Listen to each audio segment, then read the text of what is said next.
पितृपक्ष की पौराणिक कथा के अनुसार जोगे तथा भोगे दो भाई थे। दोनों अलग अलग रहते थे।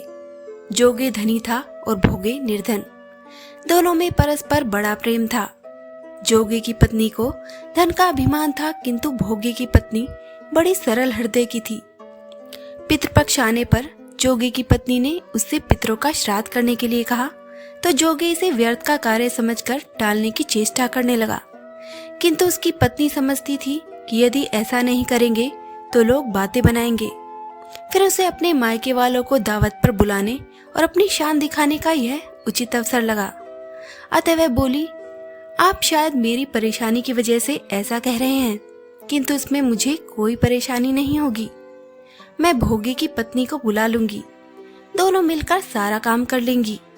फिर उसने जोगे को अपने पीहर न्योता देने के लिए भेज दिया। दूसरे दिन उसके बुलाने पर भोगे की पत्नी सुबह सवेरे आकर काम में जुट गई। उसने रसोई तैयार की, अनेक पकवान बनाए, फिर सभी काम निपटाकर अपने घर आ गई। आखिर उसे भी तो पितरों का श्राद्ध तर्पण करना था।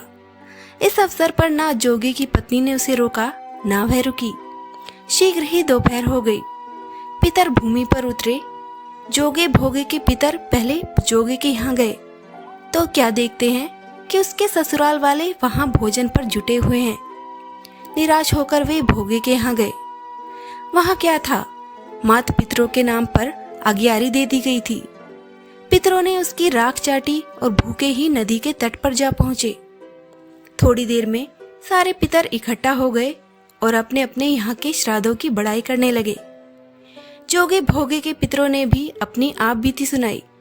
फिर वे भी सोचने लगे, अगर भोगे समर्थ होता तो शायद उन्हें भूखा ना रहना पड़ता, मगर भोगे के घर में तो 2 जून की रोटी भी खाने को नहीं थी। यही सब सोचकर उन्हें भोगे पर दया आ गई।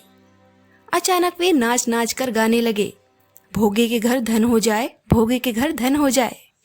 सांझ होने को हुई। भोगे के बच्चों को कुछ भी खाने को नहीं मिला था।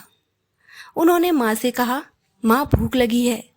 तब उन्हें टालने की गरज से भोगे की पत्नी ने कहा, जाओ, आंगन में होदी औंधी रखी है, उसे जाकर खोल लो और जो कुछ मिले बांटकर खा लेना।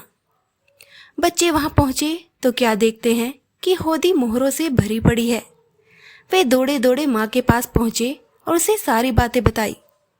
आंगन में आकर भोगे की पत्नी ने यह सब कुछ देखा तो वह भी हैरान रह गई। इस प्रकार भोगे भी धनी हो गया, मगर धन पाकर वह घमंडी नहीं हुआ। दूसरे साल का पितृपक्ष आया। श्राद्ध के दिन भोगे की स्त्री ने 56 प्रकार के व्यंजन बनाए। ब्राह्मणों को बुलाकर श्राद्ध किया, भोजन कराया, दक्षिणा दी। जेठ जिठानी को सोने चांदी के बर्तनों में भोजन कराया। इससे पितर बड़े प्रसन्न तथा तृप्त हुए।